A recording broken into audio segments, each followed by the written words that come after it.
Have yourself a Christmas. merry A season of twinkling lights, cheerful faces, and cozy traditions.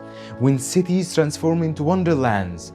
But Christmas also can be about mystery, secrets, ritualistic orgies held in grand mansions in the outskirts of a fictional New York City. Yes, Eyes Wide Shut, Stanley Kubrick's final film. In its own weird way, a Christmas movie. Maybe you clicked on this video because of the preposterous claim, so today, dear viewers, will dive into Kubrick's last and most enigmatic creation. Was it a final masterpiece, a valid confession, or simply the last game of cinema's greatest perfectionists? But be aware, with Kubrick, what you see isn't always what you get. Eyes Wide Shut didn't begin with Kubrick. No, it started with Arthur Schnitzler's 1926 novel, Terminovel, or Dream Story. And the film follows the same plot points as the 1969 TV adaptations. Yes, you can find an Australian version of Eyes Wide Shut. Wenn einer der Herren sich durch mein Erscheinen in seiner Ehre gekränkt fühlen sollte. It was called Terminovel, as the name of the novel itself. With the Stanley Kubrick story. Alex DeLarge, right? Right. You're actually recording? Of course. Incredible. It's very quiet. Bring it. What would you like for Christmas, Stanley? But the interesting part is Christmas is a dominant part of this film. If you look closely, you can see it is the hidden character that interacts directly to you, the audience. It's a crafted masterpiece of mise-en-scène. While the TV adaptation remained closer to the novel and was set in early 20th century Vienna, Kubrick took it to the 90s fictional New York City. This is the second time I say fictional, because this movie was shot in London. Kubrick didn't even show up to receive his D.W. Griffith Award. Instead, he sent us this video. Good evening. I'm sorry not to be able to be with you tonight to receive this great honor of the D.W. Griffith Award. But I'm in London making Eyes Wide Shut with Tom Cruise and Nicole Kidman. Do you know anyone here? Nearly every frame of Eyes Wide Shut features these glowing lights, lending the film a surreal dreamlike quality. Yet these lights do more than decorate. They reflect, literally and figuratively, the character's subconscious desires and fears. To understand this connection, we must look back, far back, to its origins. Before it was a celebration of Christ's birth, Christmas was shaped by pagan traditions like Saturnalia, and even before that, a Greek holiday called Chronia. The Roman copied the Greeks. Catholics called this the greatest of days. It was time of revelry, when societal norms were flipped and the boundaries between the master and servant vanished. People would feast, exchange gifts, and indulge in pleasures they usually kept hidden. Drinking, orgies, gambling, infidelity laws were lifted. You can see the connection here. The secret societies retained these traditions too. Schnitzler's novel itself emerged during a time of cultural and societal upheaval. Christmas was evolving into its modern form, a season of goodwill and consumerism, while also carrying remnants of its darker, more primal origins. It's against this backdrop that Schnitzler crafted a tale of repressed desires and societal masks, themes Kubrick would later translate so hauntingly to the screen. Kubrick, ever the meticulous storyteller, understood this duality. In his hands, Christmas became both setting and a symbol, a time of year that conceals as much as it reveals. And perhaps in this contradiction lies the true genius of Eyes Wide Shut as a Christmas movie. Kubrick was first and foremost a photographer, a still photographer, a fact that shaped his obsessive attention to detail. I think the last three were quite good. I think the last two were better, previous two. Okay, let him go. He first envisioned the project in the late 60s. For over 30 years, he refined and reworked the screenplay, waiting for the right time and the perfect cast and the resources to bring this vision to life. He would shoot dozens of takes for each scene, striving for absolute perfection. The production lasted over 400 days. It holds a record for the longest continuous filming shoot. I worked almost every single day with this man for 18 months. Mirrors, lights, masks, kindly remove your mask? In Eyes Wide Shut, nothing is as it seems. The film operates on two levels, the conscious and the subconscious. A visual language that whispers, look closely, and you might see what lies beneath. The masked ball. A scene so meticulously crafted, so haunting. It's as if Kubrick was holding a mirror to society's darkest secrets. And did you know, this location doesn't exist? It was pieced together frame by frame from fragments of realities and dreams, much like Kubrick himself. Bill, Alice, Merry Christmas. Merry Christmas. Can you notice anything? Even here, the Christmas lights twinkle, innocence intertwined with corruption, a deliberate choice. Christmas in Eyes Wide Shut is no coincidence. It's a symbol, a commentary on consumerism, a performance on the lies we tell ourselves. Bill's journey through the night isn't just about desire or betrayal, it's about the masks we wear to fit the season's expectations. And in the end, amidst the toys and tinsel, the ultimate question lingers: is reconciliation real? Or just another act? Christmas itself has always been a mask, hasn't it? From its origins lying pagan solstice rituals to the Victorian era, it became a celebration of family and charity, but today it's a commercial spectacle much like the characters in Eyes Wide Shut. We dress it up, we make it pretty, and hope the cracks don't show. Kubrick used this history to contrast the warmth of Christmas lights with the cold, transactional reality of relationships. It's no accident that Bill's journey mirrors the commercialization of Christmas, a search for something real amidst all the artifice. Fidelio, the password to Kubrick's forbidden world. What is this? It's the name of a Beethoven opera, isn't it? A tale of loyalty and rescue. But here, it signals descent into hidden truths.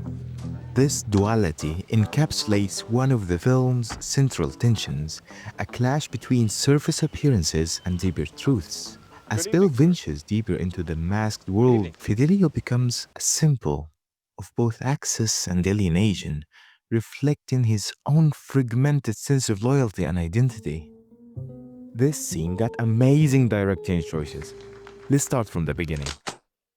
Bill recognizes the place that Nick told him about. With slow steps, he sees a picture of Nick and the band. When he enters, starts the descent, moving down the stairs decorated in Christmas lights with mirrors on the side, the same motifs again. And when he's being seated, you see the neon sign Sonata Jazz in that saturated blue light. It's the same color that you see all around the film. You can see it sneaking in from the first scene, then fades till it's gone through the body. Then we reach the normal day life. Note here, the daylight in Eyes Wide Shut is used for revealing the truths. Every time you see daylight, it's like, now we know the reality of things. Now we are being delivered the truth of what's going on. But let's focus on the blue light. It starts again with the TV screen at the start of the night, but it's a lighter kind of blue. And then we reach this argument between Bill and Alice. It's dominant in the background, and then Alice moves towards it in kind of way, and Bill stays put. When it heats up, you can see it take much of the frame, and at the peak, you can see that Alice is closer than ever to it. And again, the same thing in this conversation. But Bill threw his way after that, till the point he reaches this turning point in the film. We cannot see it again. And even when Bill is about to, we cannot see the vibrant blue light here either. But it's very vibrant when it cuts to Alice at home while she's calling Bill. And he gets out and reaches the cafe. And still no blue light, except the Sonata Jazz outside the cafe with the most vibrant blue. And he starts the descent again, reaches his table, and you can see the vibrant blue again on Nick, like he's part of it. And they meet up, and you can see that Bill got a little bit of the blue light on his side. But Nick is covered with much heavier light, and their talk is disrupted by a serious phone call. Leads to the password Fidelio. And after that, Bill leans into the light more. And then we cut to Bill planning to reach that secret party. But have you noticed anything else? Rather than the blue light in the scene, there is another player The Christmas lights, it's all around that single heavy blue light. And another thing, simple but amazing. This exact scene is started with an open aperture, and then just after they talk a bit, you see the blend of the Christmas tree and the blue neon sign as Nick is the gateway between the two. And just a sentence or two after that, when Bill asks about the big mystery. Nick, I'm sorry, is there something I'm missing here? We can see this shadow of a man cuts Bill from the Christmas lights. And exactly after this point, there's no turning back because of the things that Nick is gonna say afterwards. And from this scene on, blue light and Christmas keeps on playing this dance. Warmth and cold, reality and illusion. And so at the end, in a toy store. Bright, colorful, bustling. But look closer.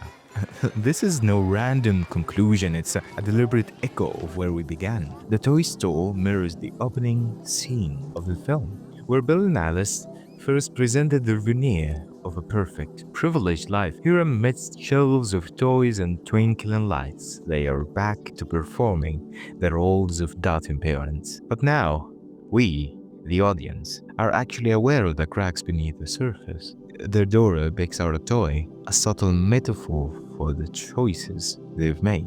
The parents follow, not truly engage.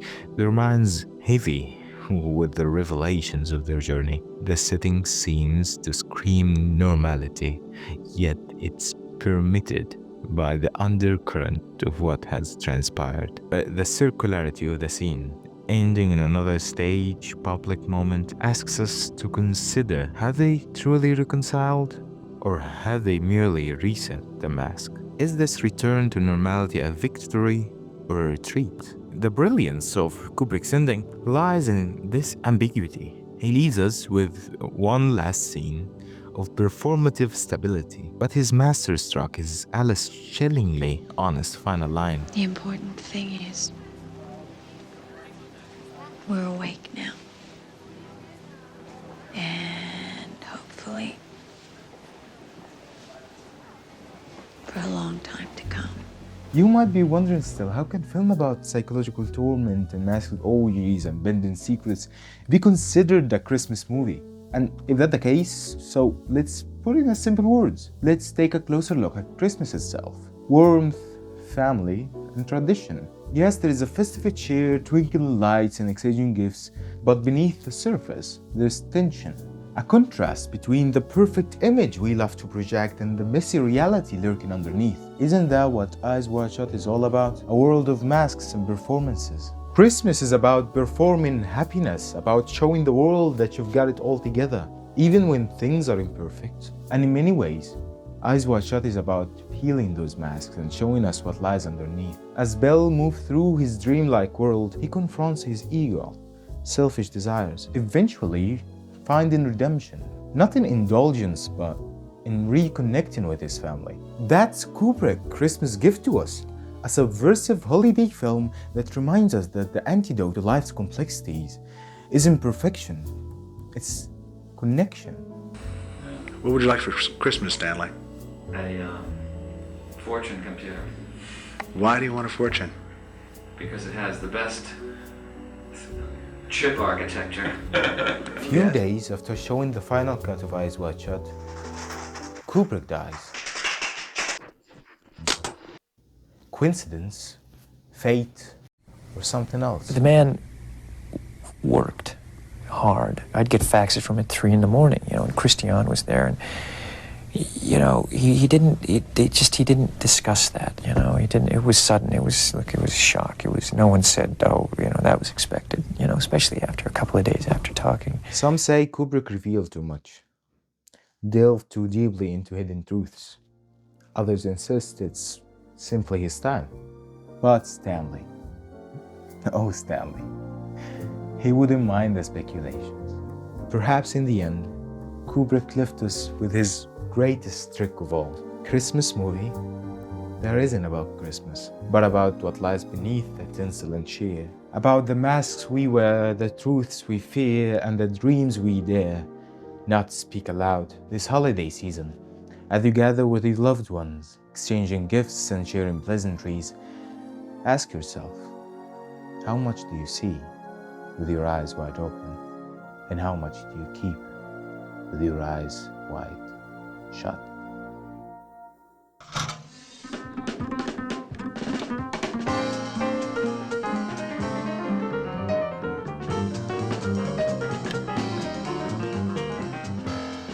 Napoleon is still in his grave, waiting.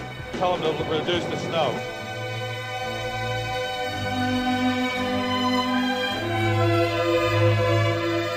Anyone who has ever been privileged to direct a film also knows that although it can be like trying to write War and Peace in a bumper car in an amusement park, when you finally get it right, there are not many joys in life that can equal the feeling.